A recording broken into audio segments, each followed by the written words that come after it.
প্রিয় ভাইরা, আপনার সংখ্যায় কম বেশি এটা আমাদের কিছুই যায় আসে না।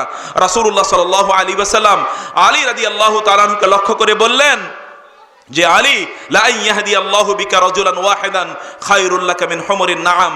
আলী, একজন ব্যক্তি তোমার মাধ্যমে হেদায়েত পাওয়া তোমার জন্য লাল যে ঘোড়া উট আছে, লাল উটের চেয়েও এটা তোমার জন্য অনেক অনেক মূল্যবান যে একজন ব্যক্তি তোমার মাধ্যমে হেদায়েত পাওয়া। প্রিয় ভাইরা, আপনারা জানেন খয়বারের যুদ্ধে রাসূলুল্লাহ সাল্লাল্লাহু আলাইহি ওয়াসাল্লাম সহ সাহাবায়ে কেরাম এই ইহুদিদেরকে চারিদিক থেকে বন্দী করে রাখলেন দীর্ঘদিন পর্যন্ত, কিন্তু ওরা আত্মসমর্পণ করে। ওদের কামুস নামক একটা দুর্গ ছিল, ওই দুর্গের মধ্যে ওরা ঢুকে রয়েছে। দুর্গ থেকে ওরা বেরো হয় না, দুর্গ থেকে বরং ওরা গোলা বারুদ নিক্ষেপ করে, ওরা তীর তলোয়ার নিক্ষেপ করে ইত্যাদির মাধ্যমে তীর বর্ষা নিক্ষেপ করে, এর মাধ্যমে তারা যুদ্ধকে টিকিয়ে রাখছে, কিন্তু তারা আত্মসমর্পণ করে না। রাসূলুল্লাহ সাল্লাল্লাহু আলাইহি ওয়াসাল্লাম ভাবনায় পড়ে গেলেন। তিনি এবার বললেন যে তোমরা তো কামুস দুর্গকে তোমরা প্রতিহত করতে পারোনি, এটাকে তোমরা পরাজিত করতে পারোনি। আগামীকাল সকালে আমি এমন একজনের হাতে মুসলমানদের ইসলামের ঝান্ডা, ইসলামের পতাকা এমন একজন ব্যক্তির হাতে তুলে দেব যাকে আল্লাহ ভালোবাসেন, আল্লাহর রাসূলও ভালোবাসেন, তিনিও আল্লাহকে ভালোবাসেন এবং আল্লাহর রাসূলকে ভালোবাসেন। একবার চিন্তা করে দেখুন, রাসূলুল্লাহ টেস্টিফাই করছেন, রাসূলুল্লাহ সাল্লাল্লাহু আলাইহি ওয়াসাল্লাম সার্টিফিকেট প্রদান করছেন যে আল্লাহ এবং আল্লাহর রাসূল ওই ব্যক্তিকে ভালোবাসেন। কেমন একটা বিষয়। ওমর রাদিয়াল্লাহু তাআলা আনহু বললেন, ও রাতে আমি ঘুমাতে পারিনি, কারণ আমার কেবলই মনে হচ্ছিল আমি তো আল্লাহ এবং তার রাসূলকে ভালোবাসি, এতটুকু আমি গ্যারান্টি দিতে পারি, কিন্তু আল্লাহ এবং আল্লাহর রাসূল আমাকে ভালোবাসে এই গ্যারান্টি তো আমি দিতে পারি না।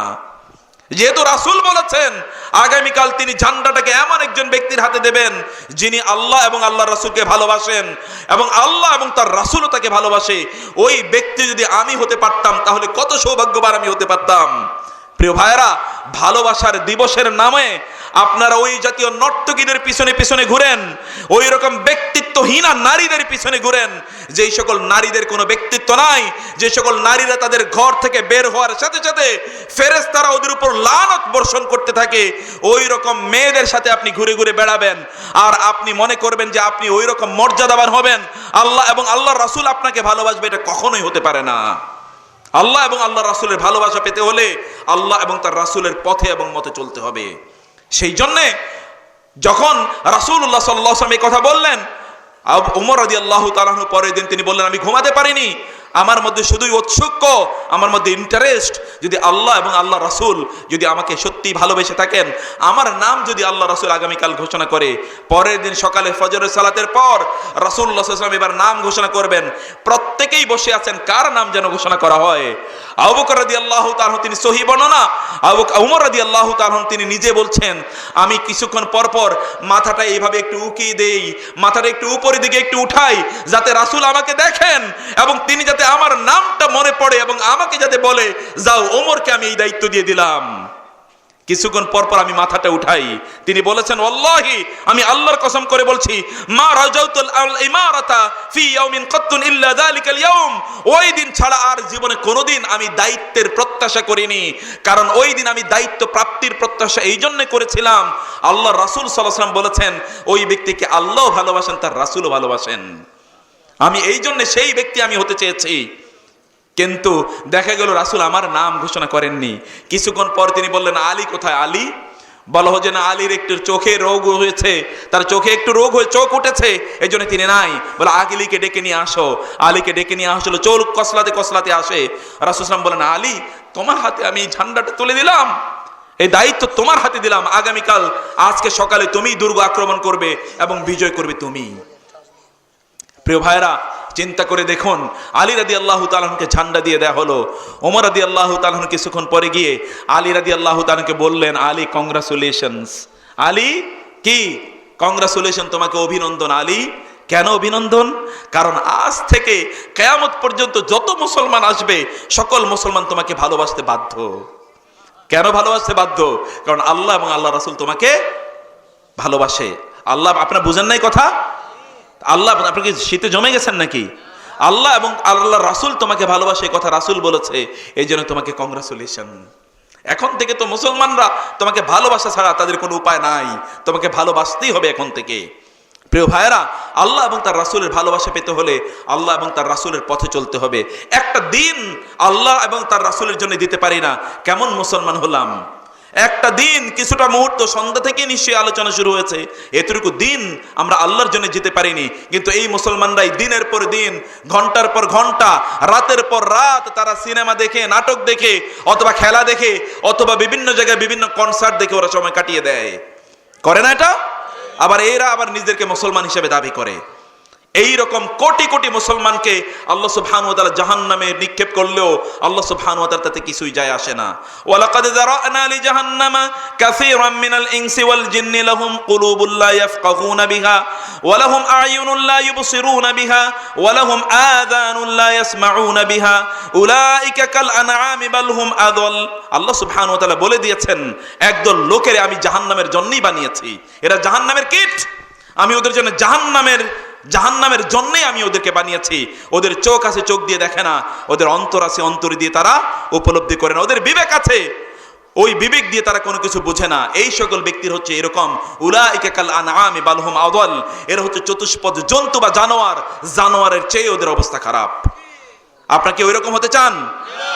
আপনাদের ব্যাপারে আল্লাহ সুবহানাহু ওয়া তাআলা বলেছেন, আল্লাহ সুবহানাহু ওয়া তাআলা আপনাদের ব্যাপারে এই জাতীয় যারা দিন ধর্মকে বুঝেছে, জীবন ব্যবস্থা আল্লাহ এবং আল্লাহ রাসূলের দেয়া জীবন ব্যবস্থা অনুসারে তাদের জীবনকে পরিচালনা করেছে, আল্লাহ সুবহানাহু ওয়া তাআলা তাদের ব্যাপারে বলেছেন ওই সকল ব্যক্তিরা উত্তম যাদেরকে আল্লাহ সুবহানাহু ওয়া তাআলা এমন ভাবে তৈরি করেছেন যে তারা তাদের মাথা উঁচু করে সব সময় চলে। আম্মান ইয়ামশি মুকিব্বান আলা ওয়াজহি আদা আফামান ইয়ামশি মুকিব্বান আলা ওয়াহদি আহাদা আম্মান ইয়ামশি সাওয়িয়ান আলা সিরাতিম মুস্তাকিম। যেই গাধা এবং গরুগুলো মাথা নিচের দিকে দিয়ে চলে তারাই কি উত্তম, নাকি যারা মাথা উঁচু রেখে চলে তারা উত্তম? কারা উত্তম বলেন তো? যারা মাথা উঁচু করে চলে। মুসলমানরা কি মাথা উঁচু করে চলে না নিচু করে চলে? মাথা নিচু করে চলে না মুসলমানরা, তারা সব সময় মাথা উঁচু করে চলে। কারণ তাদের মাথার উপরে কে রয়েছেন? মহান আল্লাহ সুবহানাহু ওয়া তাআলা রয়েছেন। প্রিয় ভাইরা, গরু এবং গরুকে ধাওয়া দিল হচ্ছে একটা বাঘ গরুকে ধাওয়া দিয়েছে খাওয়ার জন্য। ওই বাঘের ধাওয়া খেয়ে গরু এসে পড়েছে পুকুরে ছিল না পানি, পুরোটাই লোদ কাদাতে ভর্তি। ওইখানে কাদার মধ্যে পড়ার পর এবার ঝাঁপিয়ে পড়লো ওইখানে বাঘ ঝাঁপিয়ে পড়ার পর বাঘও নড়তে পারে না, কাদা তো, গরুও নড়তে পারে না। কিছুক্ষণ পর বাঘ ওইখান থেকে অনেক নড়াচড়া করার চেষ্টা করেছে কিন্তু বের হতে পারেনি। এবার বাঘ গরুরে বললো, তুই আসলেই গরু, তুই আসলেই কি গরু, তুই এখানে এসে ঝাঁপ দিলি কেন? এখান থেকে এখন তুইও নড়তে পারস না, আমিও নড়তে পারি না। গরু বললে, আমি যদি আসলে গরুও হয়ে থাকি, কিন্তু মনে রাখবা যে আমার একজন কি আছে? প্রভু আছে। আমার কি আছে? একজন প্রভু, একজন মালিক আছে। সন্ধ্যা হওয়ার আগে আমার মালিক খোঁজা শুরু করবে আমি কোথায়। ও যখন দেখবে আমি এখানে পড়ে আছি, ও এখান থেকে আমাকে তুলে নিয়ে যাবে। আর তুই যত প্রভাবশালী হোক না কেন, তোর তো কোনো মালিক নাই, কেউ তোকে এখান থেকে বাঁচিয়ে নেবে না। ও বলে কি? কিছুক্ষণ পরে দেখা গেল তাই সন্ধ্যা যখন হয়েছে মালিক এসে গরুরেই নিয়ে গিয়েছে। আর ওই বাঘের কি অবস্থা হয়েছে বলেন তো? ওইখান থেকে বের হতে পেরেছে, বাঘের ওইখানে পিটে মানুষ হত্যা করেছে। আমরা মুসলমানরা আমাদের একজন মালিক আছে না? সে মালিক, আমরা যদি বিপদে পড়ি ওই মালিক আমাদেরকে উদ্ধার করবেন। সেই জন্য সেই মালিকের প্রতি আস্থা রাখুন, সেই মালিককে বিশ্বাস করুন, সেই মালিকের সাথে কানেক্টেড থাকুন প্লিজ।